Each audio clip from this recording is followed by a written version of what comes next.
আমার একটা ছোট অনুরোধ আছে। তুমি তো এত ভালো লোকসঙ্গীত গাও। উত্তরপ্রদেশের অনেকগুলো লোকসঙ্গীতের ধারা আছে। এই গ্রুভেই একটা ছোট্ট ২ লাইন আমি শোনাবো? শোনাও প্লিজ।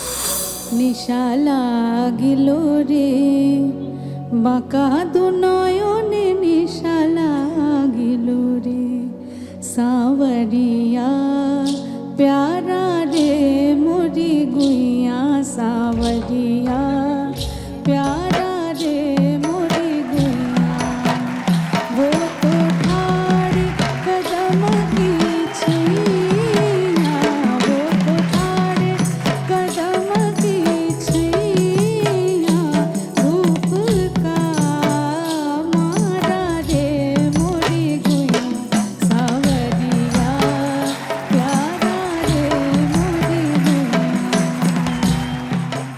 দেখুন সোনার জলসাঘর প্রতি সোম থেকে শুক্র রাত ৯টায় জি বাংলা সোনারে।